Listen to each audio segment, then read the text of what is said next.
Hi, this is Carl with another SOP video for managed service providers. Today I want to look at the question, is it disloyal for your employees to go looking for another job?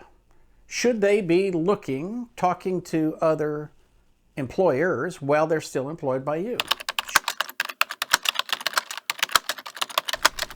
There's a short answer to this question and a long answer. But that just means it's a pretty complicated question, and we're going to look at all the big pieces. The short answer is no, it is absolutely not disloyal. Remember, you have a complicated relationship with each employee, and they have their own lives. They have their own personal stuff going on. They have a history that they came to your business with. You are one employer over the course of their lifetime. So how do you make the most of it and make sure that you have a good relationship with your employees? Let's start with the basics. Is this a question of money or is this a question of happiness? The two main reasons that people go looking for another job are money or not being very happy in their job. Either one of those is largely under your control, or at least your influence. Money, there's a limited amount you can do about it. The Netflix book, The No Rules Rules, says that they pay above the average for an industry. They want to be the highest payers for any level of work. So whatever your job description is, if you're working at Netflix, you're going to get more money than anywhere else, and they want you to go get counter offers so that they're completely aware of what people are paying in that industry so they can always pay top of market. Well, that's great if you have billions of dollars in the bank. My guess is not a single person watching this video has $1 billion in the bank. Well, there's maybe one or two, but that would be it. In the real world, you can only pay so much. There's a point at which, if you pay a technician 50, 60, 70,000, you're probably paying a good market value for that technician, depending on where you live. But if you're paying 100 for a technician, 150,000 for a technician, they better be billing over the top. They better be amazing and spectacular and providing so much value to your company that you're making a profit by paying them that salary. So in the real world, when you think about how many hours they can sell in a year and how much they can bring in, there's got to be a cap to their salary. That's just the reality of running a business. And your employees have to understand that. So the problem in small business is that very often they're looking at people who are working for large corporations that can pay lots and lots of money with great benefits, and they're looking at you who can't afford to be paying $150,000 plus benefits, right? So that'll end up costing you $200,000 a year. Most small businesses can't have very many of those employees. So is it about money or is it about happiness? Most people, Daniel Pink tells us, are motivated by money only to a certain point. And then especially if they're knowledge workers, if they work with their brains instead of their back, then additional money on top of that doesn't really motivate them to be happy. People are motivated by autonomy, mastery, and purpose. So they need a challenging job. They need a job where they can use their brains and use their talent. Most people in our industry get into this industry because they want to help people. So if they're offered the opportunity to do that and a little bit of freedom and some guidance and some support, if you are helping them build themselves up as individuals and build their career, they're going to want to stick with you and get better and better and better at what they do. If you treat them like wage laborers and say, these are all widgets and you need to just put so many bolts in so many holes, That's great if you're running a car manufacturer, but if you're in an IT business, that's not going to motivate people to stay. If you abuse your employees, if they are unhappy, they are not going to stay pretty much no matter what you do. One interesting element of working in our industry is that you also have some people who they hear that their friends are making more money somewhere else, and so they think, well, if they can make that money, I can make that money. And so they just think they should be paid more because somebody somewhere said that they made a bunch of money. There's not much you can do about that. But again, if people are happy, they'll actually work a lot longer for a little bit less if they love their jobs, if they're challenged by their jobs. Now, in terms of the disgruntled piece, if your employees are unhappy, that is probably 97% your fault and your problem. It's either that you have a difficult environment, perhaps you are actually a difficult person. You got to be honest with yourself about that. There's a handful of people who go through life just being disgruntled, and all I can tell you is get them off your team as quickly as possible. No matter what happens, remember this is a two-way relationship. And so if people are unhappy at the work, you need to find out what is causing that. If it's something you can control, you should get rid of it. You should fix the problem. If it's not something you can control, you literally need to get rid of that person. You heard about one bad apple spoils the whole lot? Well, it's absolutely true. Research shows that if you have one person with a bad attitude, they can poison everything in your company, or at least within that department. Do not let that happen. You need to lead from the top down and get rid of people who are poisonous to your environment and your culture. I've hinted about this, but let me be super clear. You play a key role in helping your employees get better at what they do. That way, they actually will have a little more loyalty to you and to your company because you help them get better at what their career choice has been. Now, there's an old kind of sort of a joke that if you train all your employees, what happens if they leave? Well, turn it around. What happens if you don't train them and they stay, right? Never worry that when you train people or treat them well or make a great place to work, that you're wasting time or wasting effort. In the big picture, you are lucky if somebody will come to work for you for 5 years.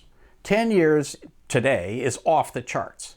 So if you've got somebody who's been with you a while, you just have to accept that people fall in love, change dreams, move to another city.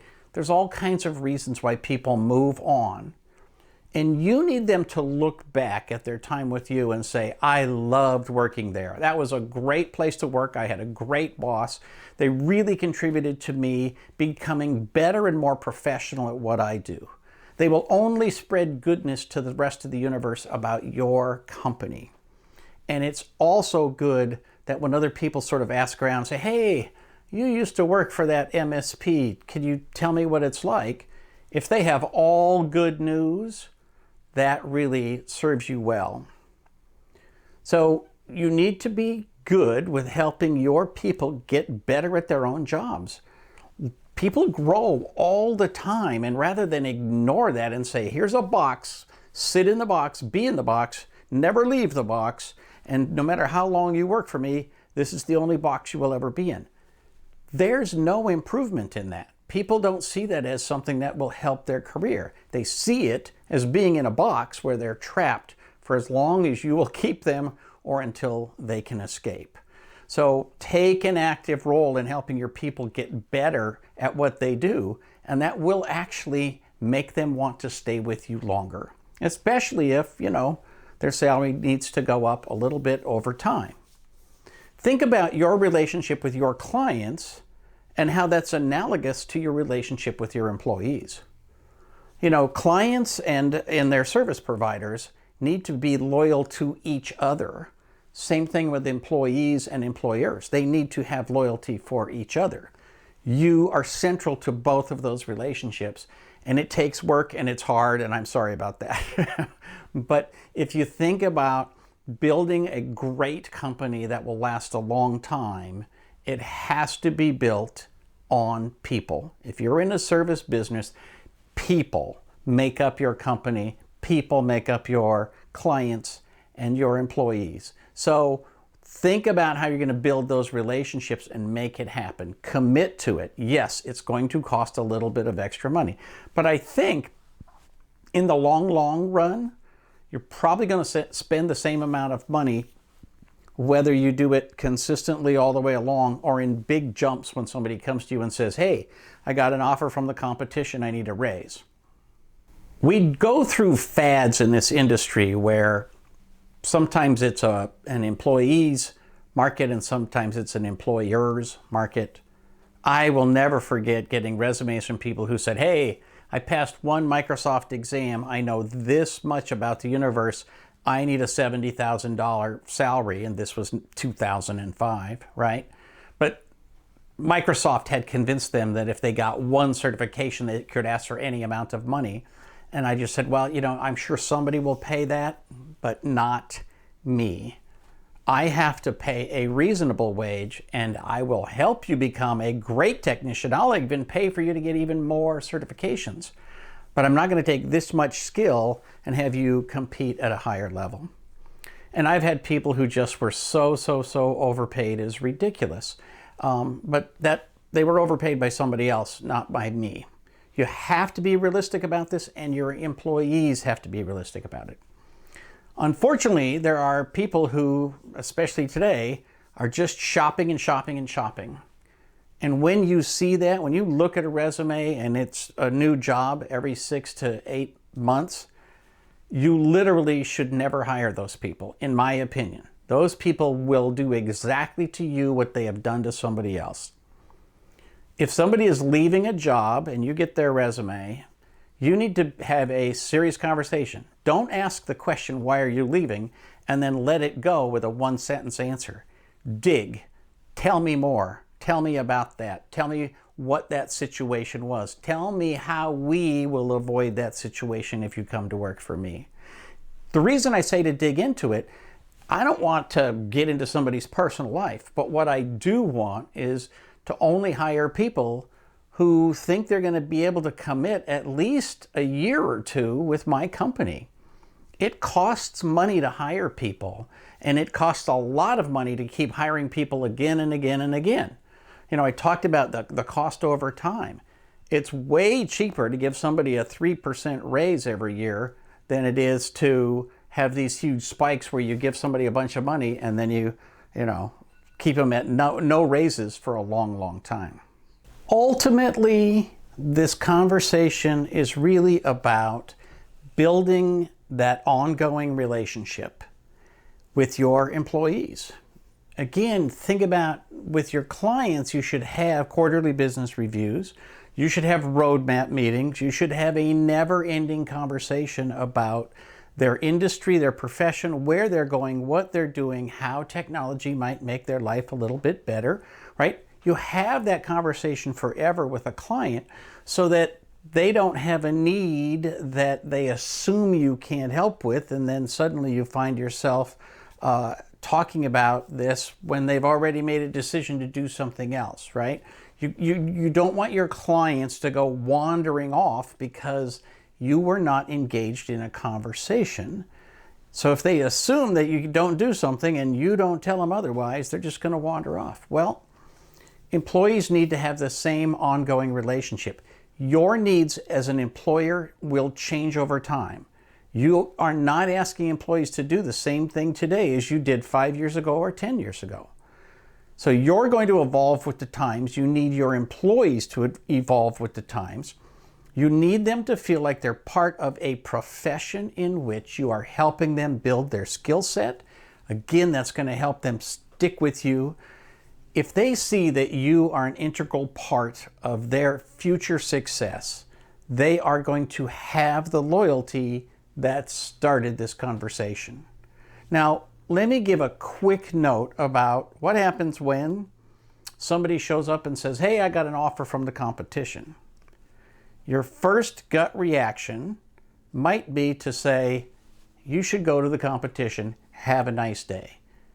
Here's what I would tell you with that. Take that information in, find out if it's real, that there's actually an offer and it's actually for a certain amount of money. If it's a little bit, if it's 3, 4, 5%, okay, I would consider that you probably want to go ahead and say, I'll match that or I'll beat it. Again, there might be something else going on. So I would have a definite conversation of saying, are you unhappy here? Do you not like working here? Is there something that we should be doing that we're not? And then tell them, here's the deal. You got an offer for a whatever, let's say a 3% raise. I'll give you a 5% raise. But I will also tell you, the next time that you come to me with an offer like this, I will just tell you to get your walking papers. Because ultimately, that is not a classy way for an employee to act. I don't think it's disloyal to be looking for another job, but it is really, in my opinion, it's a real jerky thing to come to you and try to blackmail you into giving them a raise. You know, when people come to me and they want a raise, there needs to be a reason. They need to be able to say something like, for example, you asked me to have a certain skill set when you hired me. Now I have a much higher skill set and you need to pay for that. Or you only asked me to do certain things and now you've asked me to do many, many more things. There has to be a reason for a raise. You don't give out raises just because somebody asks for one. There has to be a reason, and they need to be articulate about the value that they bring to your company.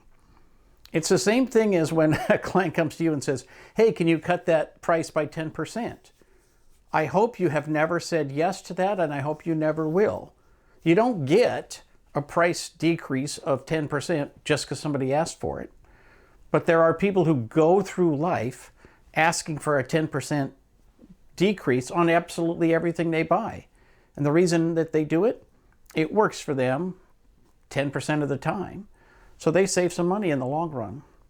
But just asking for a raise, just asking for a discount, that's not an excuse.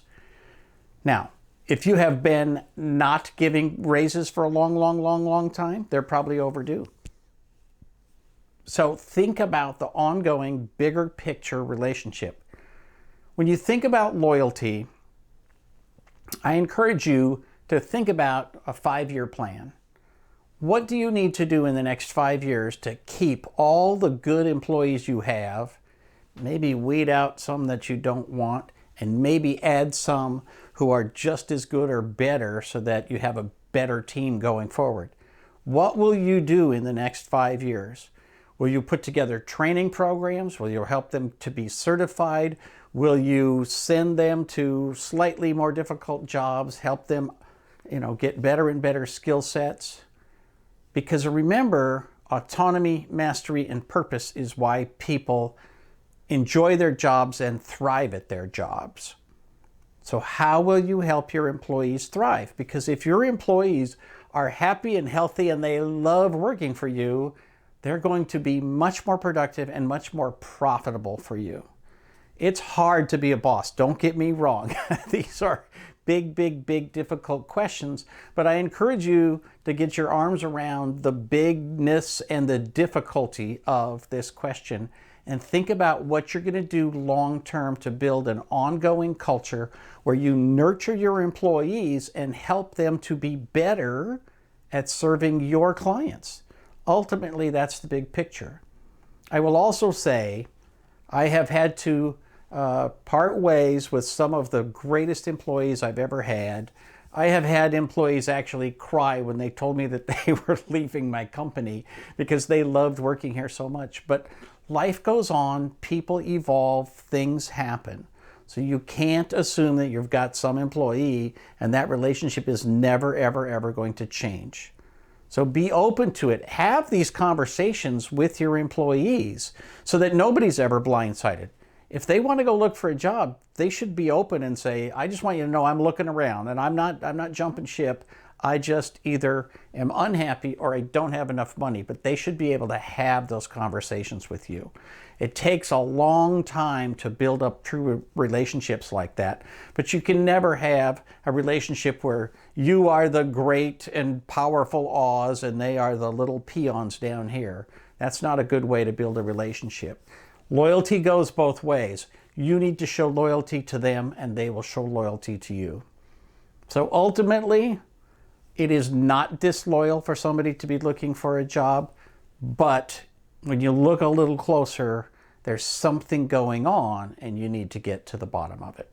I would love your comments and feedback. Put them down below or send me an email. I'll either answer them here. I'll at least answer them here. I might also do a blog post. For Small Biz Thoughts, this is Carl Polachuk, wishing you the best of luck in everything you do. Don't forget to like and subscribe.